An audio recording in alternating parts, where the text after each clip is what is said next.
I used to edit and write for the destination website here in AlUla, and then I went independent. I decided to pivot and do my own thing, and here's why. This is episode 9 of my 30-day YouTube challenge for myself.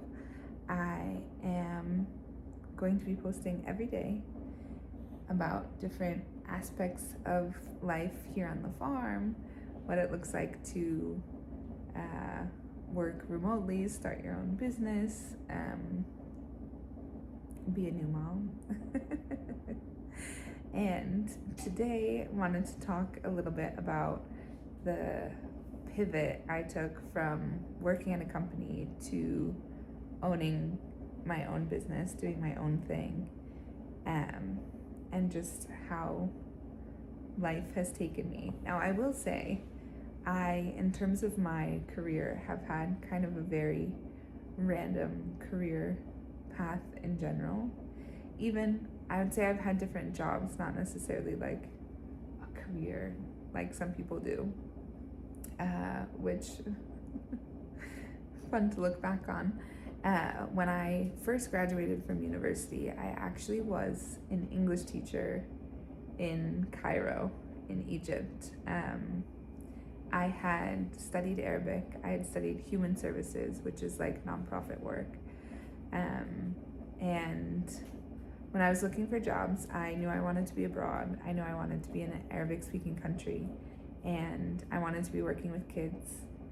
And I just applied to all sorts of things, and the first thing that stuck was a teaching job in Cairo. So, having never been to Egypt, I went, and it was a really interesting experience. I feel like obviously life-changing. Egypt is such a huge part of my life now, but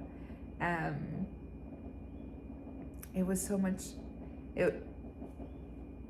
fun and such a roller coaster as well. When I first got there, I was working at an American curriculum, school, and I was a first grade teacher. There's some things that happened. The school itself was a bit challenging, and they had hired 10 American teachers for the year, and every month a different teacher left, and I made it all the way till February, and then there's a situation that I just, was like, this is no longer okay, and had to leave. But I absolutely loved Egypt at that point and was like, wait a minute, I want to give myself a month to see if I can find another job and find another apartment, because housing was provided by the school at the time. So within a week, I had a new apartment downtown and an amazing new job at one of my favorite jobs that I've had, as a Montessori teacher at a trilingual school, English, Arabic, German speaking.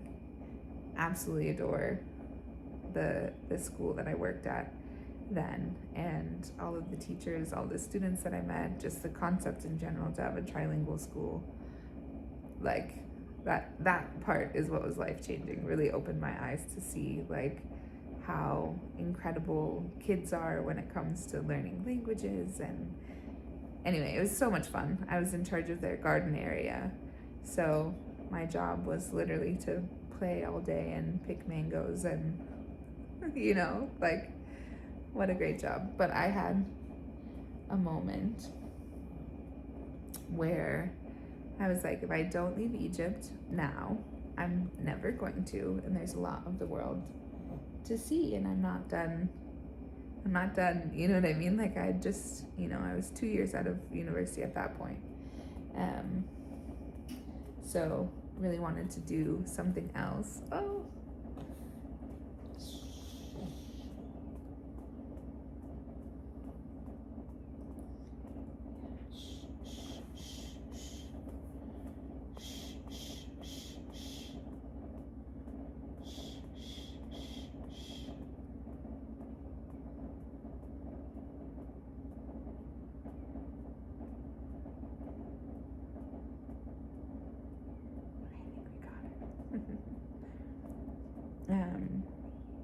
So I actually went back home and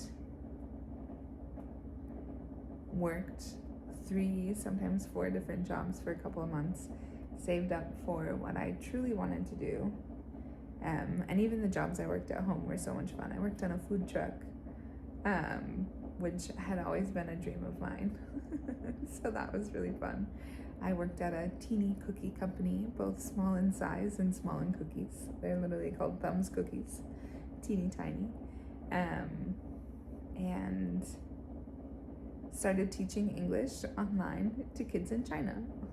So I was up at 5 a.m. teaching English, and then would go do the lunch shift at the food truck, and then go check in at the cookie company, help with baking, help with packaging.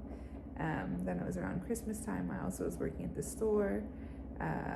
The food truck, once it closed up for the season, they were working on a commissary kitchen, so I was helping paint and power wash. And there's times where, you know, if you've got a goal in mind and you're willing to do anything to make that happen.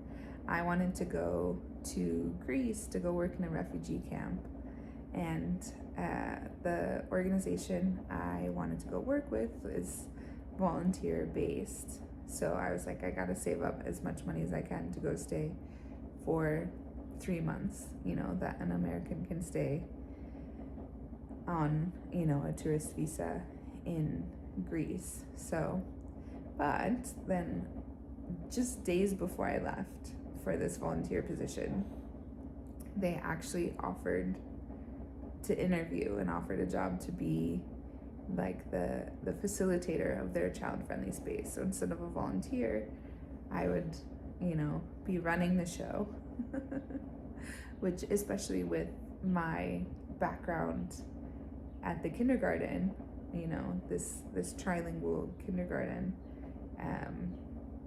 I was really able to take a lot of what I learned from there and bring it to the camp. It was interesting because I was the only person working in the camp. We had another lady in the office that spoke Arabic, but she didn't come to camp as often. Like, she wasn't a facilitator kind of role. But so to be able to come to the camp and speak Arabic, and not all of the kids were Arab. We had, you know, some Kurdish children as well. By the time I left, there's an influx of French-speaking West Africans, but definitely to have, you know, at least some language knowledge to communicate with a decent amount of the kids. That was an incredible time. I feel like there's times I had a moment where I was like, this is exactly what I'm meant to be doing. You know, I absolutely love the job. Now, it was very tough, emotionally draining, of course. But I just knew in my heart, like, this is what I'm meant to be doing right now. Unfortunately, I could not stay for longer because they couldn't help with, you know, work permits and visas to be able to stay longer. So then I went on to Morocco and worked on a language program, a summer language program called CLS, the Critical Language Scholarship Program, government-sponsored program coming from the US, getting undergrad and grad students who are studying Arabic. It's a super intensive language program that I actually did as a student, so to come back as a resident director was pretty cool. And you do 1 year of language learning in 2 months. And so I had been in Morocco as a student, both on study abroad, then on this language program myself. So to get to go back to Morocco, I absolutely love Morocco and could do many a video on how much I love Morocco. But was there working for those 2 months, and then I had decided to continue my English teaching to these students in China. This is one of those, when I first started it, there were Facebook groups and stuff. There was a lot of stay-at-home moms that would teach early in the mornings, and then they'd have the day to be with their kiddos. But then there's a lot of people, again, this is before digital nomads were really a thing, that were digital nomads. They were living in different places around the world, mostly in Southeast Asia, just because the time zones were easier. And you could really, the pay was really nice. As hourly pay, you didn't have to make up the curriculum, it was given for you. So you just needed strong internet and to show up. It was a really great gig. So at that time I stayed in Morocco a little bit teaching. Then I went up into Europe for a little bit again to hang out with a friend. And then eventually I made the move to Southeast Asia to go really digital nomad around, and had that teaching job for total, I think, was 4 or 5 years, honestly, but like really traveling around on it was 2-3 years. Also in Morocco. So this is when I started house sitting as well. So I finished the program and I did a house sit in for a Swiss lady that was living just outside of Essaouira, and teaching English. So it was nice because I knew I had a job, but I also was saving on housing. Just funny to think back of all the things that I've done. I then also house sat in Egypt, went back to Egypt for a couple months in Safaga, which is known for its diving and kite surfing. So I had 2 months there. It was fun. Started to learn to kite surf and realized I had saved on housing, but the kite surfing station that I was taking lessons from, because it was the house sit was in a compound, and while the lady was a scuba instructor, everyone else worked at this kite station. So they're like, oh, come to the kite station, you can get a discount.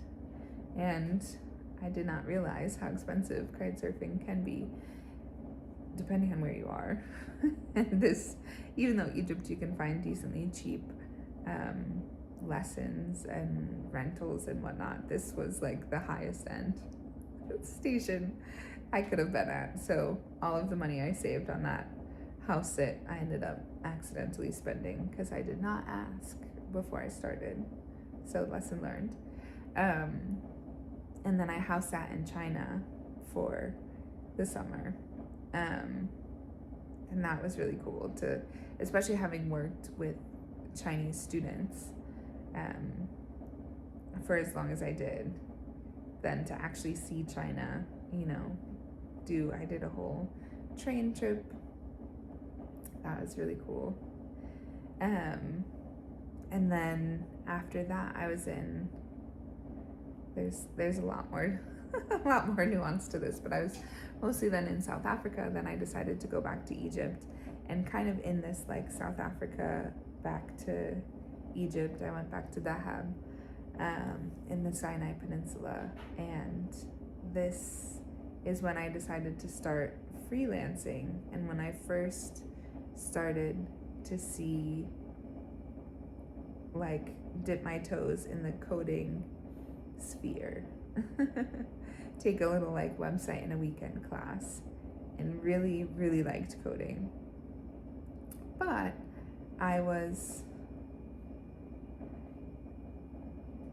this is such a rambly video, I'm sorry guys.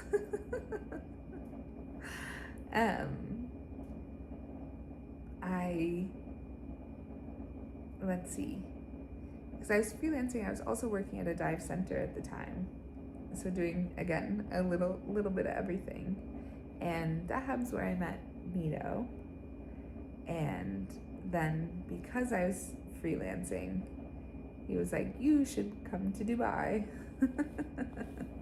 So I moved to Dubai, and that's then from Dubai we came to AlUla. Now the main idea of what I wanted to talk about is this like, working. I was working remotely, freelance, and then came on a longer contract because I was here in AlUla and started going to the office. Now you've heard, my random jobs that I've worked. Not one of them was an office job. So to then have found myself in Saudi Arabia working at technically a government office. Again, not anything I ever thought I would do. But I truly learned so much. I was in a place where, like, there's all these new events, there's so much happening, and I was in charge of writing and editing for the website, which meant, I needed to be on top of everything when, the details, what exactly the event is going to look like, how do you take something that's never been done before and put it into words in a way that's exciting for people to, like, come and book tickets and write, emails for people, on the newsletter, and there's just a lot. Like, I was a writer and an editor, but also, I knew there's a point in time I knew everything about everything that you could possibly think of. All that. And millions of tabs open on my computer at all times, and slide decks, this, that is, a wild ride.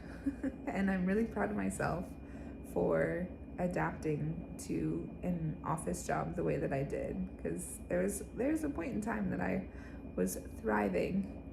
It was a lot of work. We were working long hours because there's so much that was going on, but it was really fun.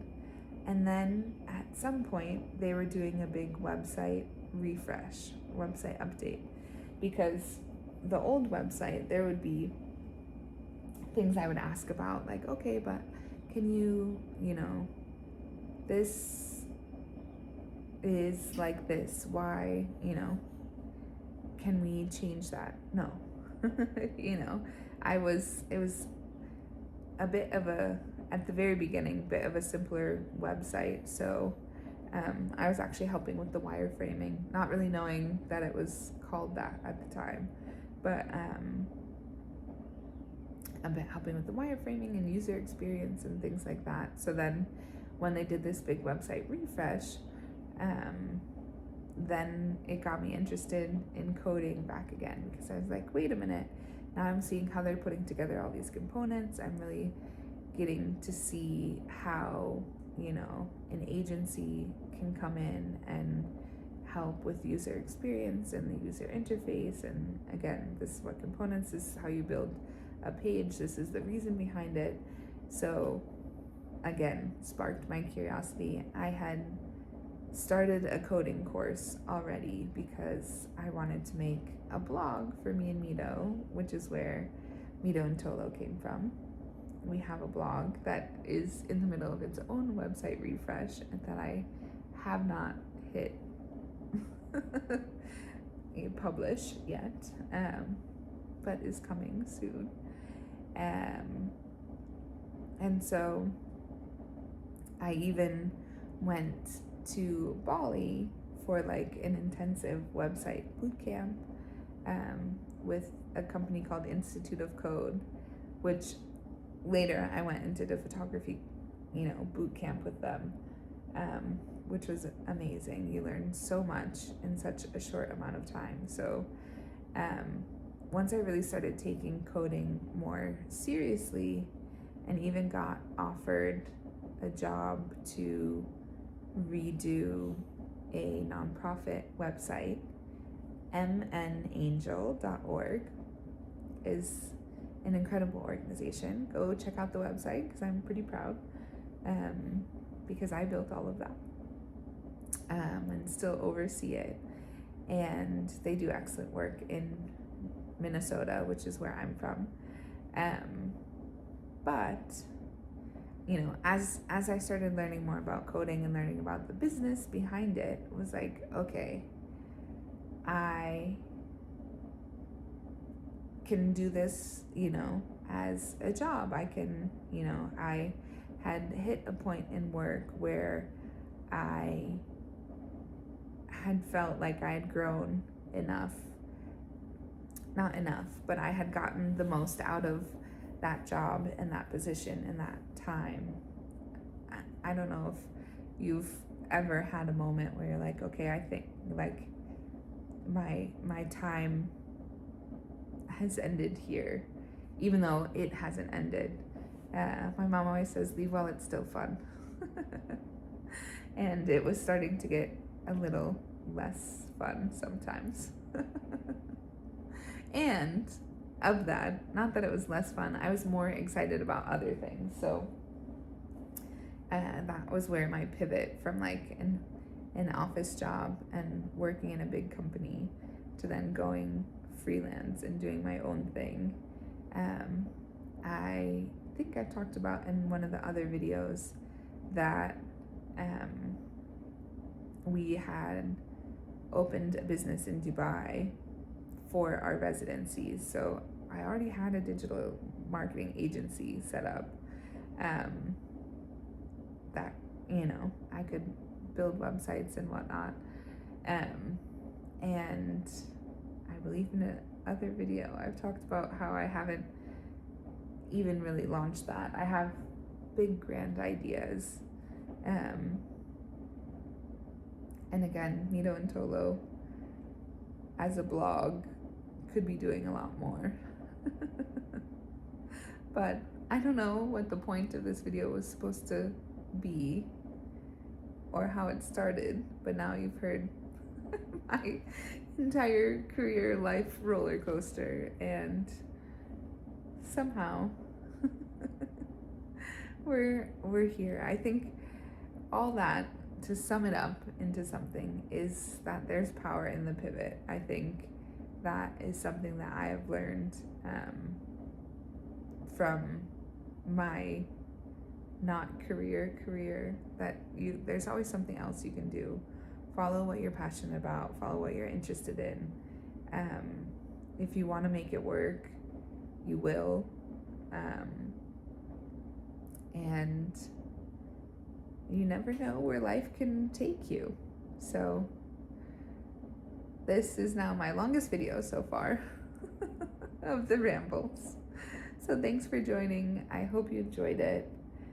Please subscribe and see what else comes out of my mouth on these Snapchat videos. See you next time.